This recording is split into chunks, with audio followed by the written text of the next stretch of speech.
Assalamualaikum warahmatullahi wabarakatuh. Perkenalkan, saya Haristiawati, biasa dipanggil dengan Bunda Hardi.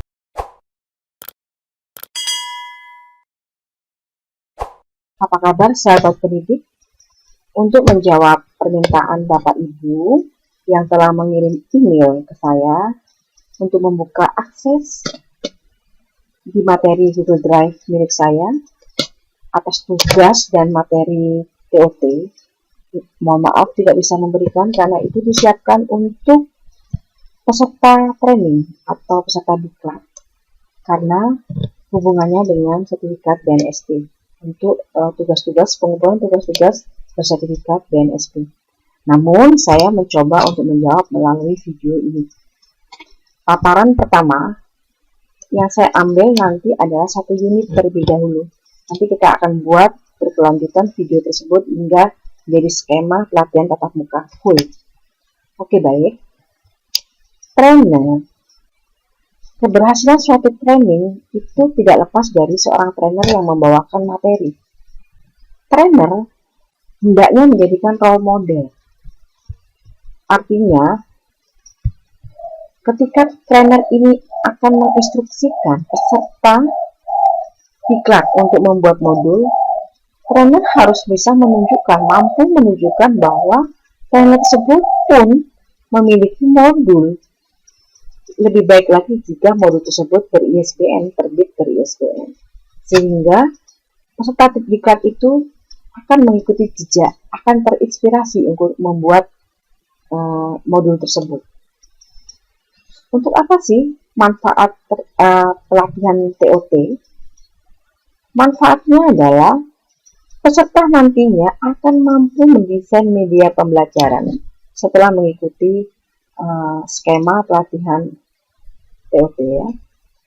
Kemudian peserta akan mampu merancang pelaksanaan pelatihan secara profesional. Peserta mampu membuat bahan presentasi yang baik.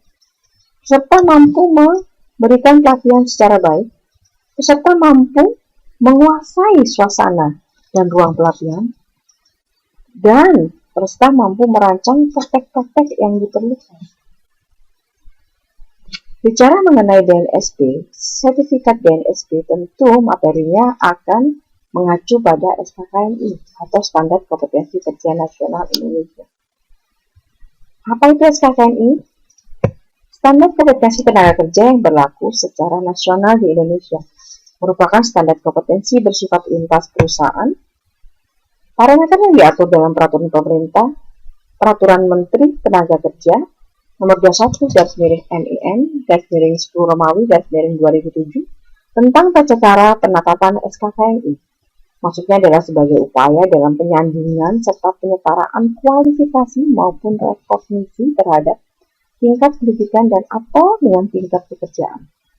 Lalu apa yang dimaksud dengan KKNI? Kerangka Kualifikasi Nasional Indonesia merupakan acuan di dalam pengemasan SKKNI itu ke tingkat atau jenjang kualifikasi. Peraturan Pemerintah Nomor 31 Tahun 2006 tentang Sistem Pelatihan Kerja Nasional. KKNI terdiri dari 9 jenjang kualifikasi yang meliputi jenjang kualifikasi sertifikat ke-1 hingga jenjang kualifikasi sertifikat ke-9. Kali ini saya akan berikan contoh buku modul dengan identifikasi kebutuhan bidang tata busana yang ditulis oleh Nurhalisa Fania Agariani. Acuannya tentu saja SKKNI nomor 161 tahun 2015.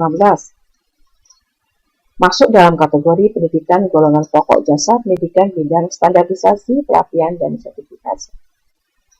Unit pertama yang akan dibahas adalah menentukan kebutuhan pelatihan individual dengan kode unit P.854.900.010.01. Elemen kompetensinya adalah 1. Mengidentifikasi kompetensi jabatan, 2. Mengidentifikasi kompetensi yang dimiliki individu, dan merumuskan kebutuhan pelatihan untuk individu.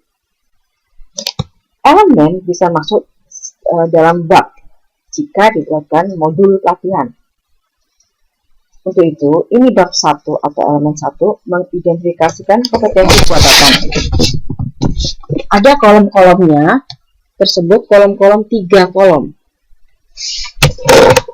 Ada tugas, uraian tugas, tata nilai atau sikap, kemudian tanggung jawabnya. Tugas dan fungsi jabatan atau uraian tugas atau pekerjaan job description diidentifikasi dengan mengacu kepada job description.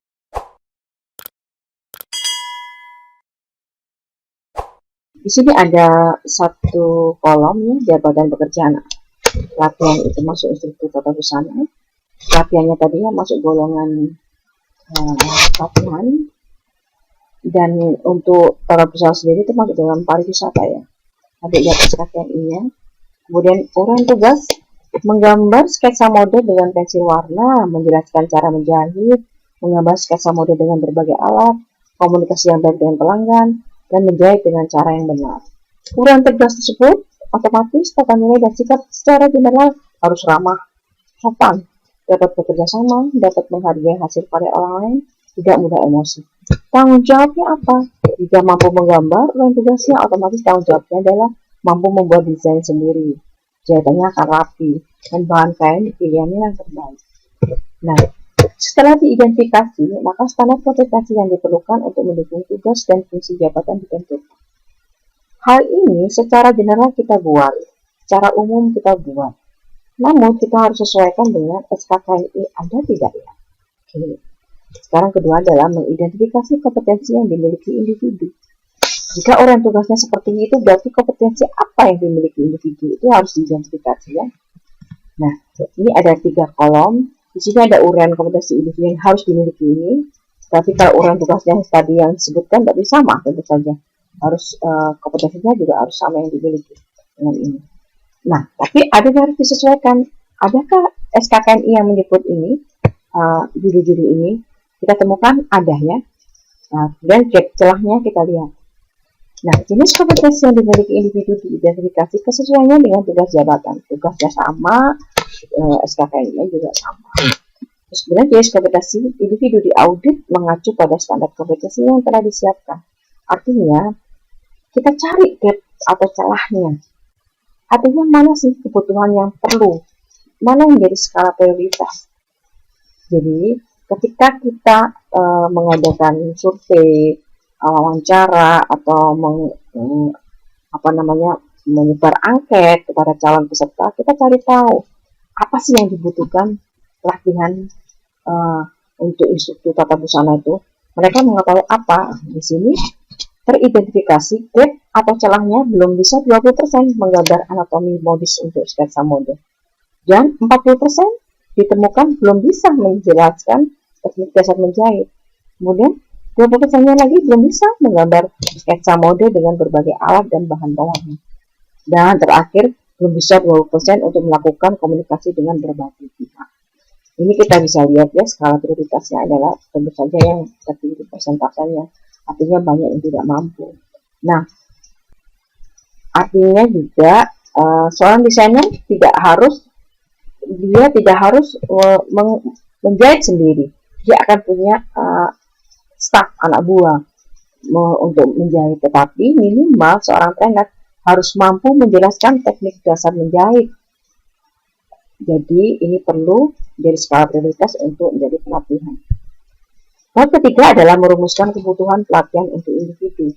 Jika tadi uraian tugas yang sudah teridentifikasi, kemudian sudah disesuaikan dengan SKKNI-nya ketemu, dan mana yang jadi skala prioritas, otomatis kita tentukan di sini apa yang perlu ditetapkan nih materi pelatihannya. Kita lihat bahwa ada menjelaskan teknik dasar menjahit ini menjadi skala prioritas ya, dengan menggambar anatomi modis untuk sketsa mode, kemudian menggambar sketsa mode dengan berbagai alat dan bahan. Yang satu kenapa tidak diambil? Untuk saat ini kebutuhan itu belum perlu. Jadi 3 ini yang menjadi acuan dulu untuk ditetapkannya materi pelatihan. Kompetensi yang dimiliki oleh individu yang kompetensi yang dibutuhkan oleh jabatan dibandingkan untuk menentukan kesediaan. Nah, ketika kita melihat ini, menjelaskan teknik dasar menjahit, artinya ini masuk jenjang dasar ya. Walaupun mampu menggambar anatomi, mampu ini, tapi jenjang dasarnya belum dilewati. Jadi harus dibuat jenjang pertama. Kebutuhan pelatihan untuk individu ditetapkan jenis dan intensitasnya. Artinya begini, jam pelajarannya itu waktu pelatihannya secara logika ditentukan, secara kebutuhan juga. Kalau hari pertama mungkin banyak pengetahuannya, prakteknya hanya berapa jam misalnya, tentu hari berikutnya boleh praktek lebih banyak dan pengetahuan lebih dikurangi atau sambil jalan. Ini hanya sesuai kebutuhan aja dan secara logika. Baik, ini untuk unit pertama. Unit selanjutnya nanti kita akan buat video selanjutnya. Jadi jangan lupa Bapak Ibu untuk subscribe, like, dan komentarnya. Semoga bermanfaat. Sampai bertemu pada video selanjutnya pada bagian kedua dengan unit kompetensi lainnya. Terima kasih. Wassalamualaikum warahmatullahi wabarakatuh.